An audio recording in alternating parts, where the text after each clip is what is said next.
Bom dia a todos. Bom dia a todos. É um prazer estar com todos vocês. Eu sou Antônio Uras, sou presidente da Associação de Ex-Alunos do INSEAD.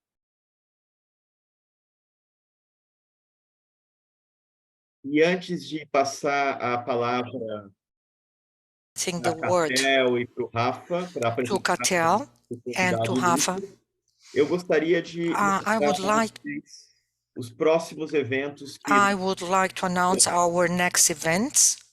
A gente vai ter We will, em agosto in August, uma palestra a speech de corporate governance on corporate governance Sônia Consiglio, que é uma by Sônia Consiglio, which is part of the administration board and SDG pioneer by the Global Pact of the UN.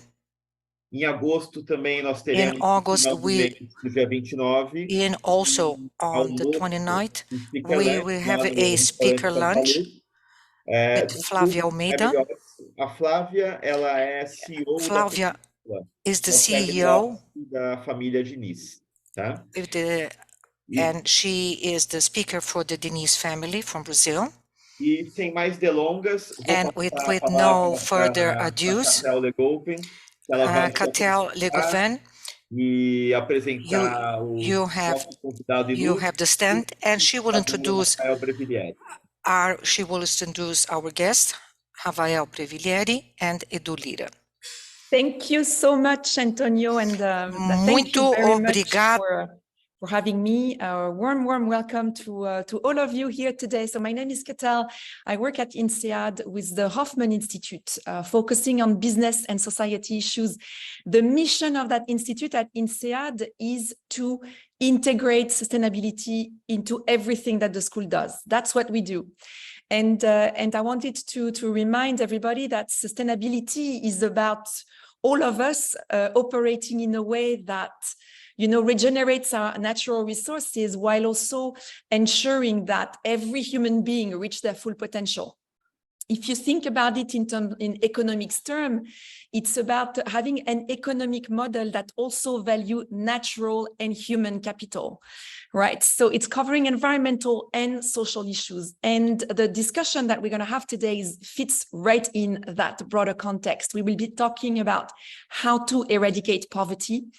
And this squarely fits in the sustainability agenda. And just to remind that that's the #1 of the Sustainable Development Goals that were adopted at the global level. And this conversation we'll have today will be a conversation in a particular context, that of Brazilian favelas. But a lot of what we're going to hear can also be applied elsewhere. And that is one of our objectives today. Learn from what's happening there in Brazil, to also enhance action against poverty in other parts of the world. I am very thankful to be here, but I'm just showing up. This event is organized by the Brazil NAA. Thanks to its president, Antonio, thanks to its coordinator, Nicole Harari, who's there in the back and has done all the prep work, in collaboration with the Global INDEVOR Club, the Impact Club, right? Some of you might be coming from that club, and I'm giving a shout out to its president, Kathy Smith. Thanks to the two of you for putting together this event. This event that is bringing you a powerful Brazilian change maker. Edu Lyra, and we will be hearing how through his venture is really making a dent in poverty across the country. While he's well known to maybe a lot of you from Brazil, some members of our communities have been engaged with this venture, either by supporting financially or volunteering with it. We really want to bring that experience to a larger number of members of our community to inspire all of us to do more. So the plan is going to be that I will host this event today with you, with Rafael. He's my partner in crime here. You know him. For those of you who are not from the Brazil NAA, Rafael is leading the Brazil INDEVOR Club. So that chapter of INDEVOR in Brazil. Thanks for the good work that you're doing. We'll be hearing from Edu first, so that he will present us what his organization is doing. Then Rafael and myself will ask him a few questions, and then you can also join the conversation through asking your question. But you can already ask your question right away, putting them in the chat, and then we'll pick them up directly from there. Okay? And so, Rafa, thanks for being with me here today and making me feel more comfortable without speaking Portuguese. So over to you to also help me with the housekeeping matters and the translation. Thank you, Catel, and thank you everyone for joining us today. Before I introduce myself, I just want to remind you that we'll have live translation of the event. So Edu will speak in Portuguese, and if you don't speak the language, you can choose to hear a live translation in English. You can go to the menu on the lower part of your screen on Zoom, and then under interpretation, you can pick the English channel. So then whenever Edu starts to speak, you will also start hearing the translation in English. And now on to my introduction. So I'm Rafael Breviglieri. I'm an MBA 19D. I lead the INDEVOR Club here in Brazil. And I currently work at the Latin American Leadership Academy, which is a nonprofit organization that is developing a new pipeline of leaders, leading the change in Latin America. And sharing this space with Catel and Edu is a true honor for me. As a social entrepreneur myself, I'm Edu's #1 fan, and I look up to him for multiple reasons. The Brazilians in the audience have probably heard a lot about him, but I'll do my best to describe what he means to our country. Edu is doing what many thought was not possible. He's the founder and CEO of Gerando Falcões, an organization that was founded in 2011 and aims to eradicate poverty from Brazil. They have scaled up operations to over 5,000 favelas in Brazil, reaching over 700,000 people with their work. They adopt a holistic approach that puts people in the center and develops sustainable solutions that lead to profound and lasting change in communities. Edu is transforming the social impact sector in Brazil, gathering support from leading entrepreneurs, partnering with the country's largest companies, and transforming Gerando Falcões practices into public policy. But more than that, Edu is a walking revolution. He's a living example of the incredible talent that we have in Brazil, and a proximate leader who profoundly understands the problems that he chose to dedicate his life to solve. He gives us the confidence that while we have extremely challenging and complex issues in our country, we also have the tools and people to solve them. And now we have the privilege to hear from him. Thank you again for the space. Edu, please take it away.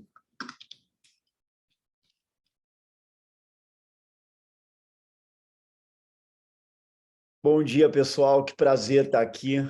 Morning to all. Such a big pleasure to be here with you today. And I would like to thank especially to all my friends starting na favela dos sonhos, e a gente se conectou com a alma, se conectou com o coração e se conectamos também com as nossas ideias. Obrigado, Antônio. Obrigado pela sua confiança, tá? Antônio.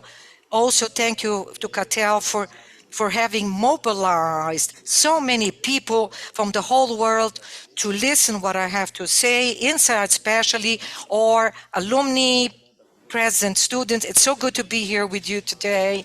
And Rafa, great guy, such a big entrepreneur, but not only for Brazil, but for all Latin America. Rafa, I'm so happy to work with you at the same time. Thank you so much. I have no words to thank you, and my admiration for you. And I also can see here that my friend Lana Brandão, that is a volunteer for Generating Falcons, that more than a volunteer, she became a mentor. She teaches me a lot through her corporative experience. It's such a big luck to learn with her and to become a better person. And I have no words to thank Lana. I have an experience that was born in a shack in a slum in the city of Guarulhos in São Paulo. As soon as I born, I was taken to live in a slum, in a shack in São Paulo. I was born in a shack that had no cement. It was my parents did not have money to buy a crib, and they put me into just a plastic. And my father was very upset because we had no basic sanitation, lighting, no water, no infrastructure, lots of poverty, misery. Unfortunately, my father embarked in the world of crime, and he was arrested for robbing a bank. Actually, well, it's funny to say that all the banks that my father tried to rob are my sponsors today. What a fate. So what can we do? There is I'm going to quote of a famous artist in Brazil, the singer Gilberto Gil.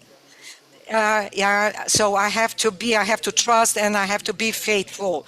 So with the determination and faith, it's good for everyone.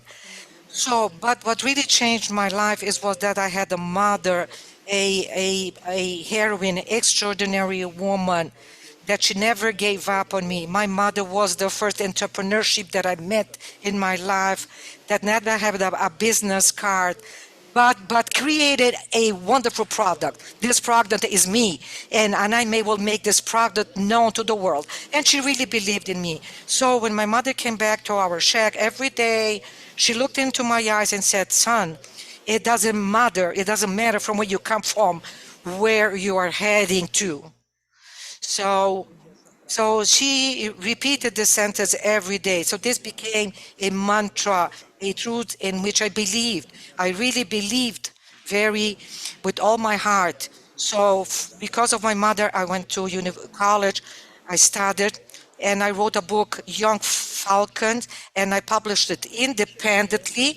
Well, I had no money, but I had to develop an ability. And I put people to work for me for free, especially for free. I think that this is my great ability. I think I am the best in doing this.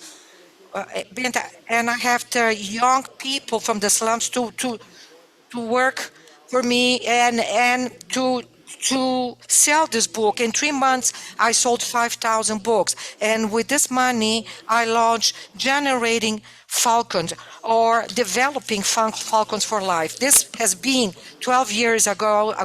12 years ago. And Generating Falcon is a young black adolescent, beautiful. So we jumped from the slums, and we are present in thousands of slums in Brazil, fighting poverty. And our mission here is and we will transform the poverty of the slums before Mars will be colonized. Because I think that we have to start believing again in impossible things. We have to do this at this time of life. So therefore, I was elected by the World Forum, how the 15 young can change the world, one of the 27 inventors that can change the world, and so many other important. And this is, and I am thankful for my mother, because my mother taught me how to choose, how to invent an alternative path. So I love the sentence of the Albert Einstein's quoting that imagination is worth more than knowledge. So like Walt Disney, I had to invent a Disney in the slums. So they need the imagination. My mother taught how to invent, how to get food. So we had no food at home. We had to invent a pet. We had no TV. I had to invent to see how cartoons. I had no bicycles. We were every day, we were imagining new things. So what did poverty make for me? It made me invent new paths to make my dreams come true. And one of the most beautiful things that we invented and we delivered this week here in Brazil, and that Antonio just got to know, and Alexandre, is the dreams, 3D, digital, dignified, and developed. What we have been doing is an incredible effort in order to make Brazil specialized in separating problems. And with these 3D slums, we combine technology and public policy, and also to break the cycle of poverty. We uh, we we we we went in the slum like the mouth of the frog, horrible name, and we reinvented the name, putting the name of the dream slum in order to show that this would be the dream of a new Brazil that creates opportunity for its people. So the slum had no pavement, no drinking water, had no Wi-Fi, they have no infrastructure. Now they have all the things. Houses were miserable shacks and deplorable with no running water. We built houses and we built with recyclable materials in 5 days. We reduced illiteracy, and even better than this, we zeroed the life in childhoods without schools and unemployment that was 70% against of the 12% of Brazil. And in 1 year, we reduced this in unemployment of 70%, of less than 5%, creating a condition of employment in this slum. Therefore, it is absolutely a systemic transformation, multidimensional, very, very deep, where we create trails personalized on overcoming poverty for each and every family, because the poverty affects the life of Peter, affects John in a different way. So we have to know each individual in order to co-create with the resident of the slum to create a unique solution to effectively leave the degree of poverty. So because the contrary of poverty is not richness, it is dignity. And the world, the developed world, has to be able to develop an agenda of global collaboration in order to fight poverty and to fight and build globally dignity. We have to give the same importance to climate issues to social issues, and to put both issues equally, because we are going to save the planet and kill people of hunger. We have to give we have to be equal, balance to both agendas, and to make that this developed world will be able, using science, technology, innovation, saving the planet world and save the poor people from this inequality and poor that is so obscene in the poorest parts of the world. Therefore, what we are doing now, talking about the 3D slums, there's a solution here in São Paulo. In more Tostans, we signed a term of cooperation with the local governments to transform this technology in public policy, in a state policy. So my happiness, that this happiness, there was something that was a solution born from inside to outside. This was not a ready solution that somebody taught in their air conditioning room, but something that we typified in the slums every other day with the residents of the slum. Therefore, I really believe that the solutions and the problems that we have, the problems from the 19th century, can only be solved only with innovation. And we are investing resources in technology. We have 120 million reais able. We have the systemic support from Accenture. We are traveling throughout the world, starting from Medellin to Bangladesh, to understand the poorness. and we also fail, and also celebrating our failures and celebrating our learning, everything that we're learning to deliver to the humanity an open source, and this should become an open source for NGOs and governments in order to accelerate the social agenda. As the same as we have a spatial we have to face this as something very urgent, where we are going to invest our capacity of imagination, our resources, in order to raise our technology capacities to the maximum and learn the maximum with our pushers, people that believe that poverty can become something unacceptable among us, and generating falcons is a contribution among many other players. And I think that in the developed world, companies became crucial in the world. Companies that have their income higher than many other countries, so they should be responsible before the world. That is fundamental, it's crucial in order to change the world. Well, in order to have those, we have to punch our bubbles, and every time more we have to connect it with the state-of-the-art technologies. And this is a social deal that companies have to do. We cannot only have good products to sell in the market, we have to have relationship with people, and society has to understand that this is crucial in the 21st century, not only for the product that they deliver, but the mission for the cause they defend and how they relate to these causes. I would not be able to create 3D without the companies that supported me, with the company that supported my failure, that said, Edu, we believe you. Go, hands-on, believe. So putting down frontiers, so we have entrepreneurs in the slums connected with the highest executives, both of them relating and dreaming and making this world closer.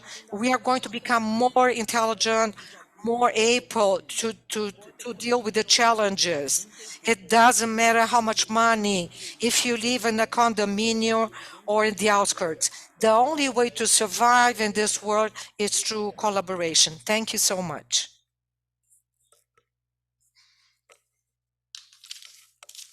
Thanks so much, Edu. And this is very hard to do, but you really convey your passion through Zoom.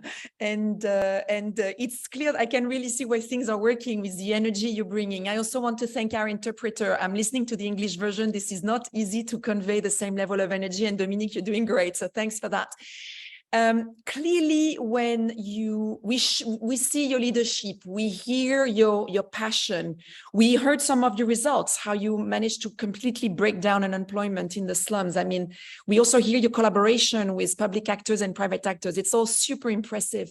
My first question was about, please walk us through exactly how your organization is working with these communities. You clearly said that, it is not a top-down type of policy. You start from the needs of each single family and you connect them then to, the municipalities or the national authorities to change their life.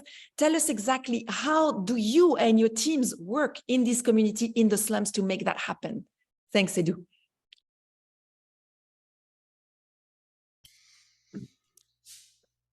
Thank you, Catel. The first thing I would like to say is that that we have as our own principle that this transformation has to come from inner to the outside. Nobody understands more than the slum than the one that lives in it, that resides in this environment. This person has to be in the core of the decision. They have to participate in all decision. For example, so we have a budget of 6 million to transform this slum. The resident of the slum, he has to participate in the results. What do we want really? We really want is that in the first phase is making a great diagnosis to understand the physical and human geography and social geography of this particular slum. Once this is understood and we understand the power and vulnerability, we invite the slum to do the civic imagination, to dream and to imagine what we would like to be in the future. And this process defines the criteria of investment. Sometimes the slum asks for an Olympic swimming pool. Well, so what is more important, pavement or the Olympic pool? So we have to choose. What is most important, the pool or the library, the Olympic pool or solar panels that capture solar energy and liberate lightning. So we take decisions even together with the children. You know, what is the toy and what is the color of the playing? We can have 10 playgrounds, 1 or 2, but they participate and decide. And the more they decide, the more they become the owners, but they take care and they are part of it. But they are hurt and their self-esteem is being rescued. And even more intelligent we become, like generating falcons, because we listen deeply to those who live in this environment.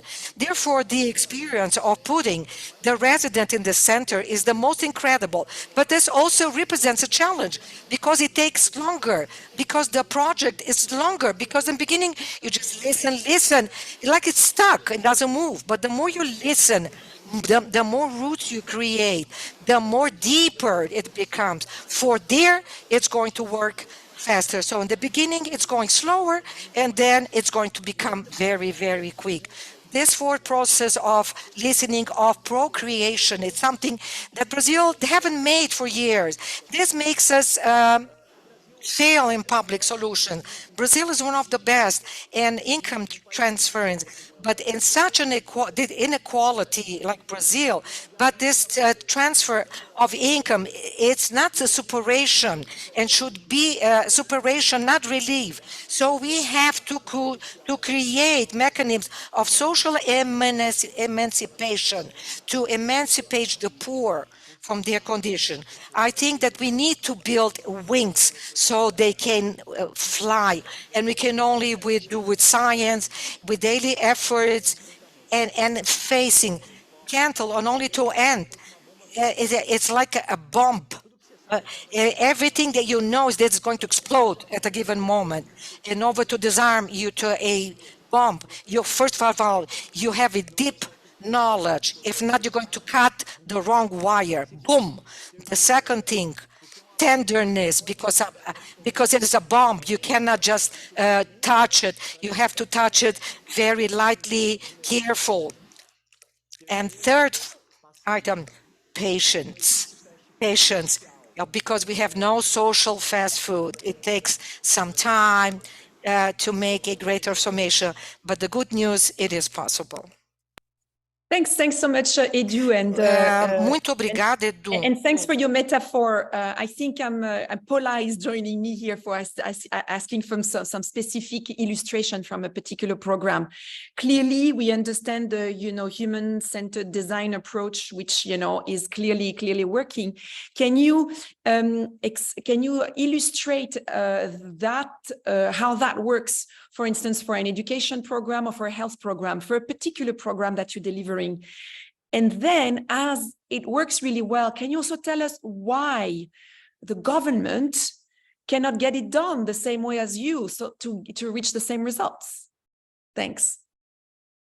O governo pode e deve. Government can and should do it, but the challenges of the governments, they were a little bit far in the last mile, because it's in the last mile that life really happened. It's like we would make big deals on environmental issues, but the cities get flooded there in the end because the river. They have flooding. So we need exceptional people that work very well in the deep in the deep end of the rope. You know, the idea is not to have idea. So we have to have thousands of Laras and Hafas and Edus. These are the fanaticism of the good with ideals, with autonomy to make decisions.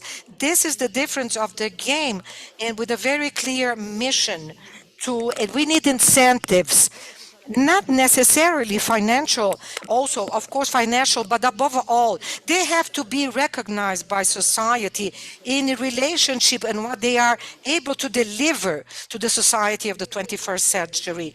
An example, for example, related to health, as you asked, Patel, is that we have a telemedicine in the slum where the resident goes into this clinic and he's seen by the best doctors from Sao Paulo or Brazil online.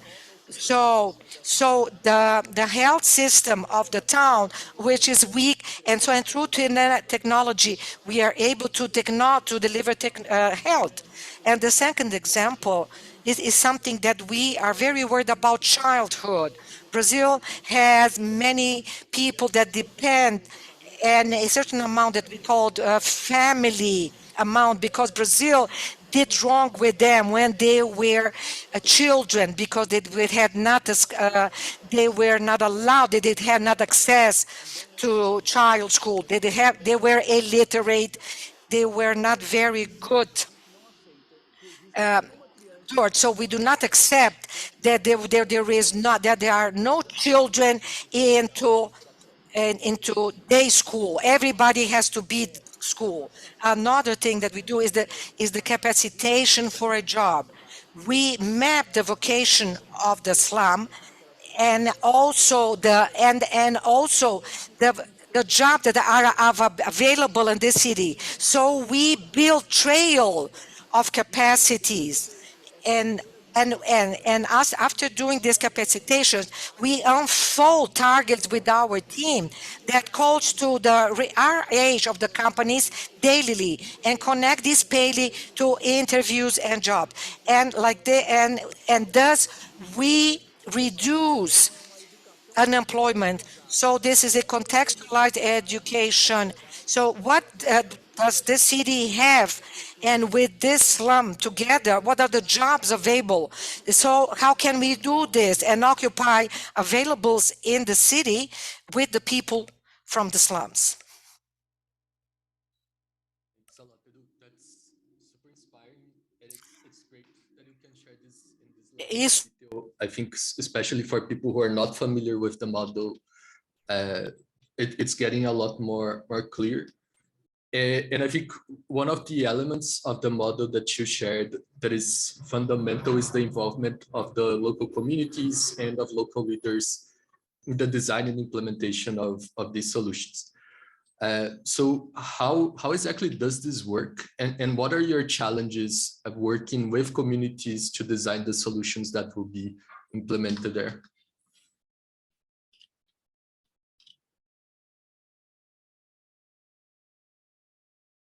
Boa, Rafa.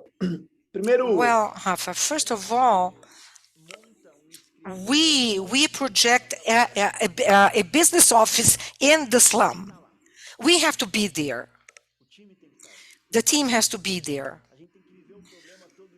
We have to live this problem daily, including now I'm here in my house. I don't live anymore in the slums.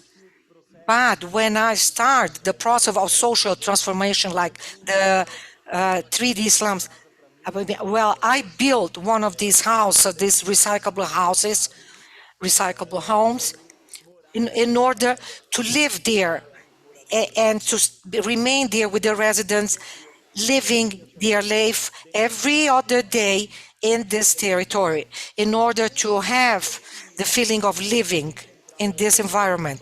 We try to find people that have the vocation, that are a vocation, and their mission, aim of life is to win poverty. So it is very important to have our age that can find these people. And once we build a plan, we evaluate the quality of this plan. If this plan was built together with the slum, if they have all the details that they need, then we create a great schedule. We unfold target.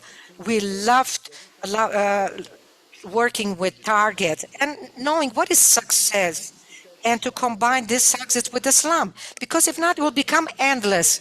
Poverty is multidimensional, complex. So if you don't put together and you don't know what is the target, you will never end. And one day we have to end. We have to leave Islam, and we have to leave them by their own in order to work and walk with their own feet. If not, like you are, like raising a son. When do you stop raising a son?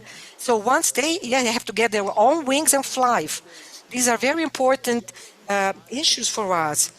And then we go for the most important, that is the takeoff program. Very challenging, because we create paths, individual paths, and personalized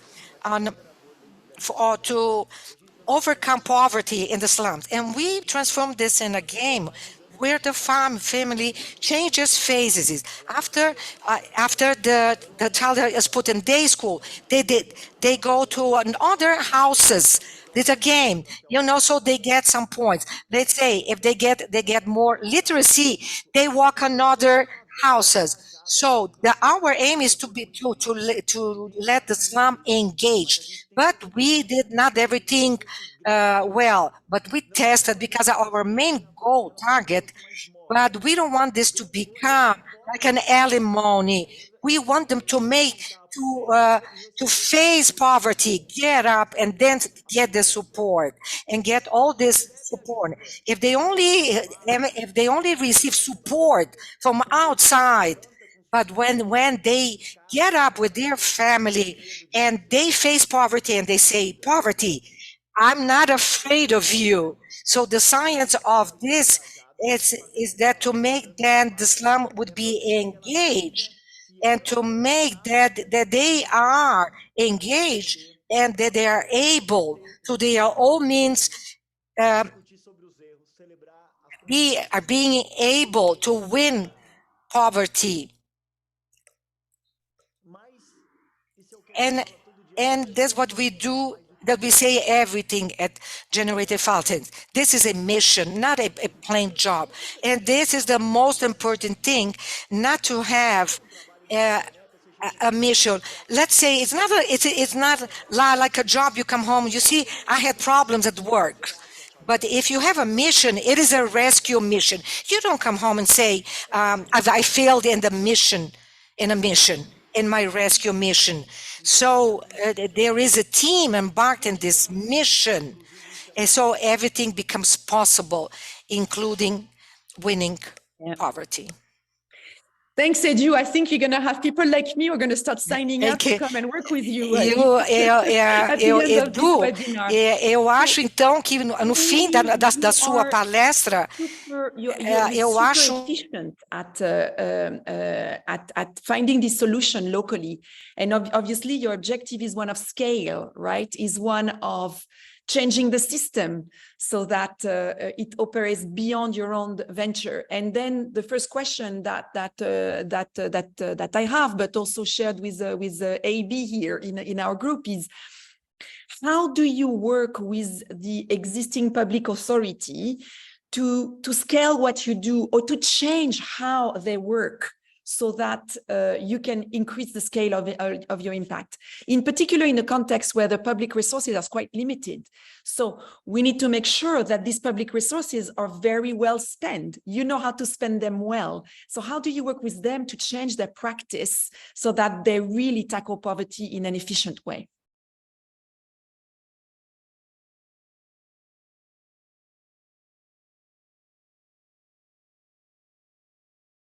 Ótimo. Bom, esse é grande desafio. This is a very big challenge.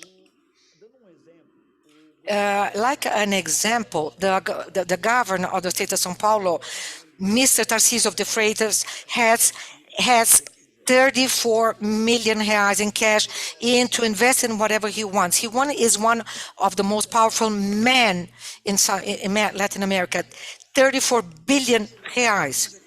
okay, and society has to influence these resources. So the NGOs have to develop advocacy capacities to prototype their solution, because in the edge, the government is too big, too huge to test, to innovate.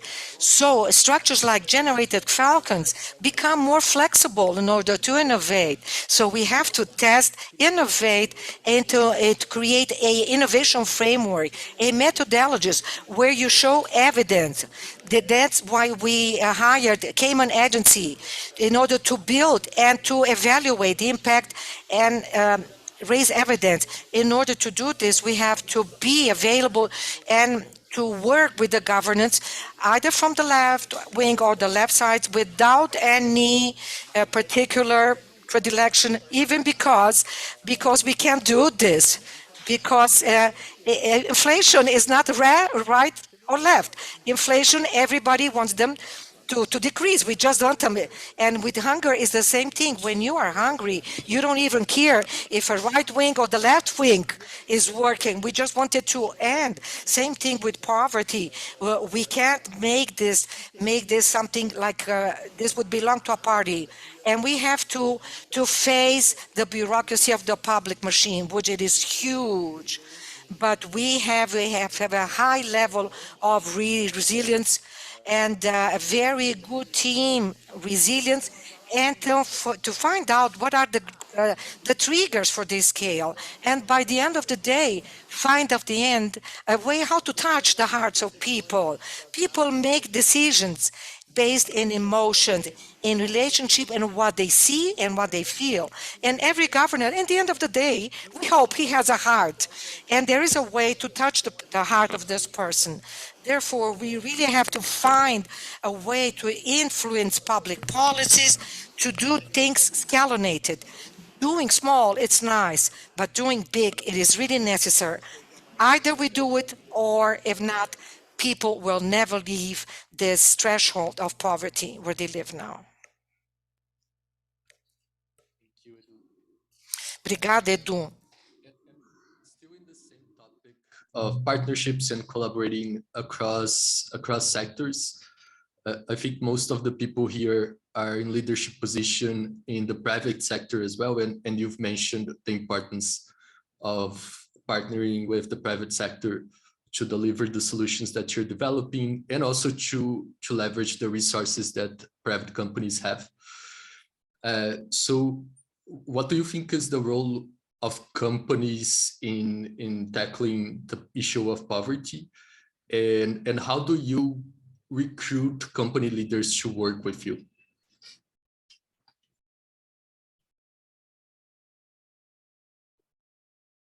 Rafa, antes de eu responder, você é grande empreendedor. Before answering, Rafa, you are one of them, one of our great entrepreneurship. So I want you, Rafael, to answer this question. You know, you were such an important person. Even more, you transform more than I do. I would be very happy to listen to your answer. Ok. Bom, eu não estava pronto para isso. I look up to you so much. I think companies need to realize, I think, two things. One is just that there is no space anymore for a company to operate without considering the social and environmental impact that they have. I think companies that do not realize that are simply going to end in a few years, in a few decades. I think consumers are a lot more aware of the impact the companies have, and employees as well. I feel, speaking from my own experience, I think at some point you realize that if you have access to a certain set of networks, resources, and skills, there's a lot more that you can do and that you should do when you're in this position of privilege. And I think working for companies that do not have the sense of mission that you described is not sustainable. At some point, you will realize that you need to be working on something that is closer to your mission. So I think it'll be just very hard to recruit people and retain people working for these companies as well. So then I think once they realize that, they can also realize how much knowledge and resources that they have access to that maybe could be put into better use, especially considering the channels they have access to and just the reach that they have. So many companies are basically everywhere, right? Like you have, I don't know, like fast food companies, banks and etc. that have branches in every little corner of our cities and of the world. And just imagine what we could do if we could change a little bit of these companies and put a little bit of the resources, skills, and networks that these companies have access to towards supporting the communities where they operate. So I think there's a lot to be done there, and I don't want to steal your space, so I'll get back to you. Let me, if I may, let me jump in here. Yes, thanks the two of you. And let's say I am the CEO of a large company in Brazil or elsewhere. I want to help you today. What's the main ask you have for me? Is that to employ some of these young people in the favelas? Or is that to make sure through my supply chain in Brazil, there is something concrete I can do? How can I help? I call you, I want to help. What do you tell me?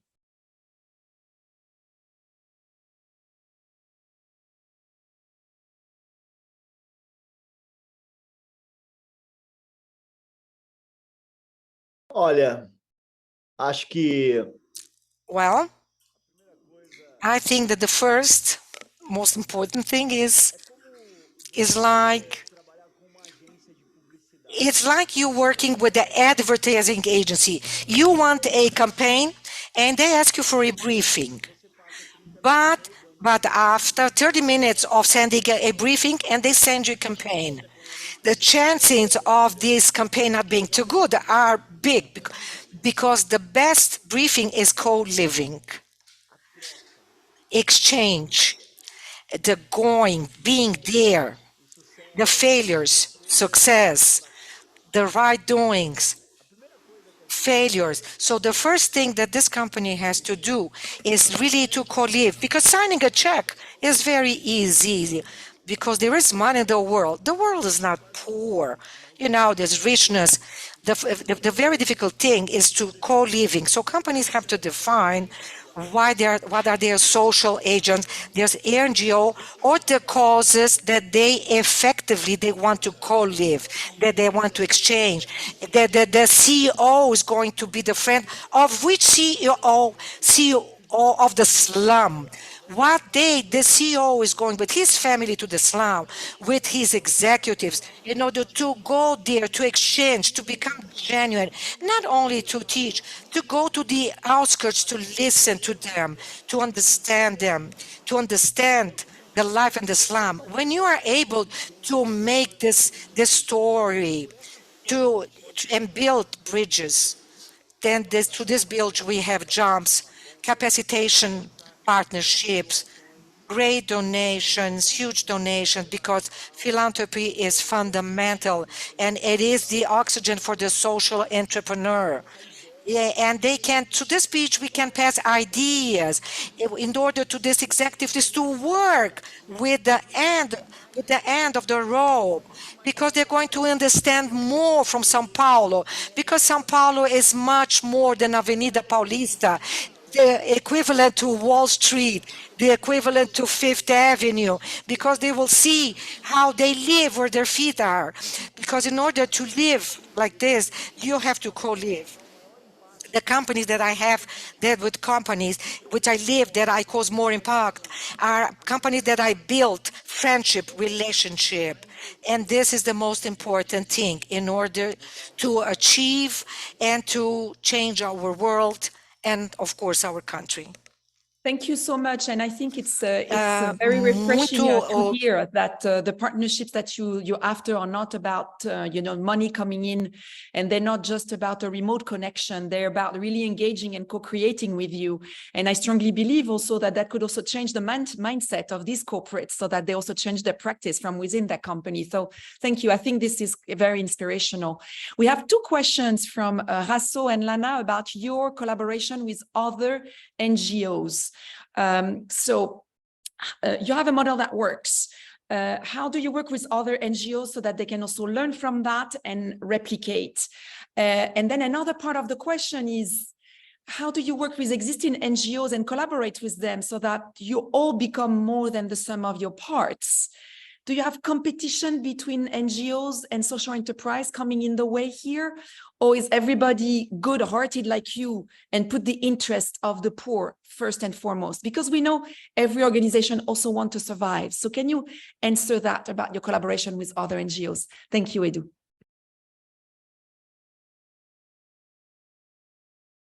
Bom, assim como well, the same, we have the car industry, technology, and food industry. Of course, we have a social industry in all countries of the world.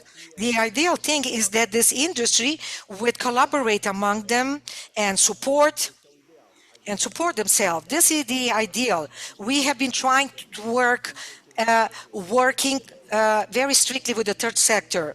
Possibly 1/3 or 1/4 of the NGO of the slums is within the ecosystem of generating fountains, and we donate to those NGO knowledge that we create college throughout here in Brazil.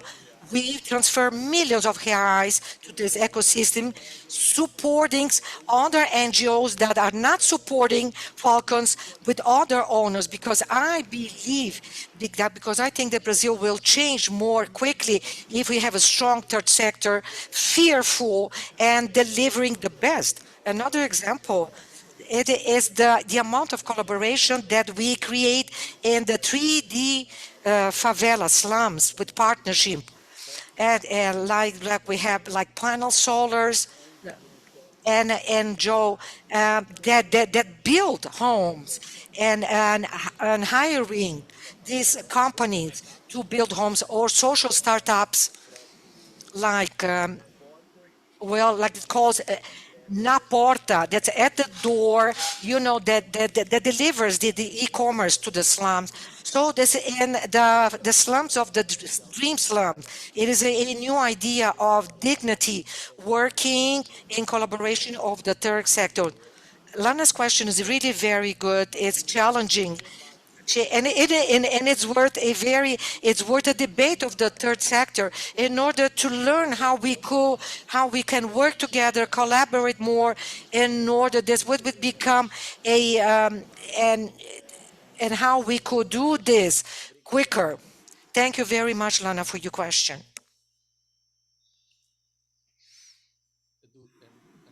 Edu, outra pergunta. And I think it's a question that a lot of us have as well. He says here, poverty is a fertile soil for criminality, which many times takes control of the favela, dominating by fear. And we know that this is not the reality of all favelas in Brazil, but it is the reality of some of them. And I imagine this is one of the biggest challenges that you have, especially when you're entering a community for the first time and starting work with the community and understanding the problems there. So how do you tackle this issue of criminality at the beginning of the process when you're entering a community, and how does that also impact the work that you do once you're in? Boa pergunta, porque very good question indeed. Because the rate of criminality in the slums, I don't think it would reach 1%. 1% of the slum that is involved to violence. The majority of the people, the residents, are working people that are focused to find out how they are going to get food for their children. And violence also is a reflex of poverty. For instance, in this slum of the dreams, they have a cemetery, clandestine cemetery. And these people, after all the transformations, they looked for me and said, Edu, you know, we don't want no cemetery. Please make this become a park, some beautiful woods with trees, because the counter-reliance, often safety, The contrary of unsafety is safety, but the contrary of unsafety is co-living, because when they live together, they feel that they are safe. When you have lightning and slums, and when you have lights and you have a positive income, violence decreases, and you will be able to transform the hostile environment and more accessible environment safer. But violence is there, it exists. Criminal gangs, drug trafficking is there in the slums. It is true, but we have to navigate in these spaces knowing what are our limits in order not to create more problems. This is also social intelligence. This is social technology, and co-live in such a hostile environment is one more of the innovation that we were able to put as a prototype in slums in Brazil. Thank you so much, Edu. And we are coming to the end, but I'm going to squeeze one last quick question before we let you go. And I would also like to have a short answer, even though it's a complex one. And again, it's coming from AB. It's again about how to collaborate with corporates. How do great NGOs like you work with corporates? The question is, we can see the interest of the company to want to work with you, to have a good image. While they might not pay living wage to their employee, while they might be damaging their environment, and yet they're going to work with you to just, buy their image back. How do you make sure that doesn't happen? It means, how do you make sure you're not working with companies so that they do more green and impact washing?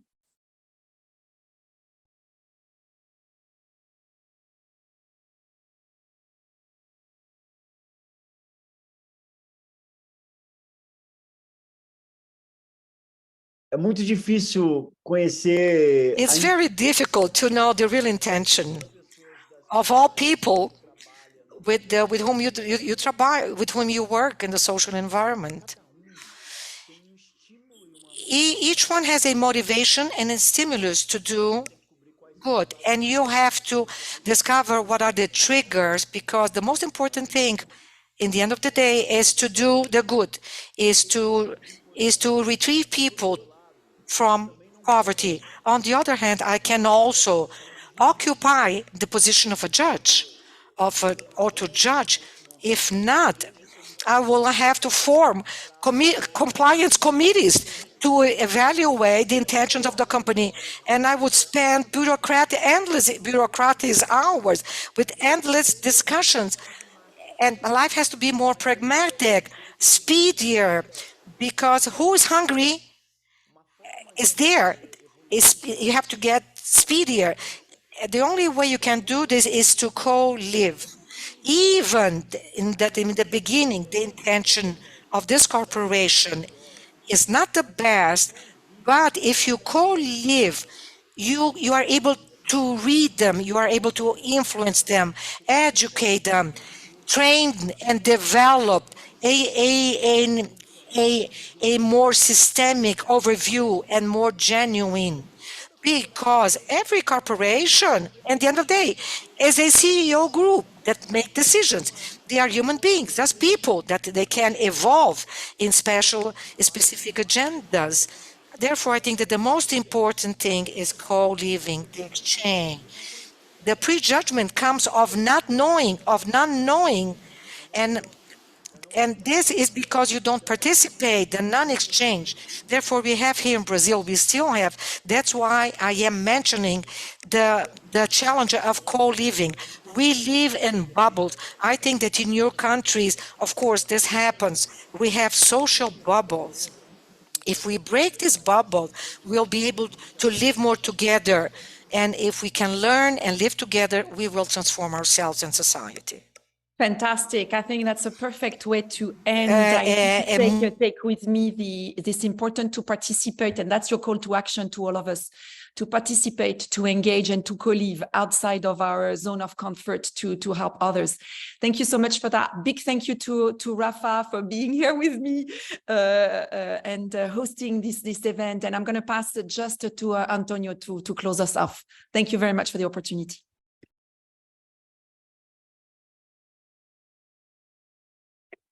Obrigado, Catel. E, sobretudo... Thank you, Catel. Thank you, Eduardo Lyra. Thank you for your inspiring words. Thank you for all of you that participated in this meeting. Thank you for moderating, Rafa, for Belly, Nicole, for helping us always.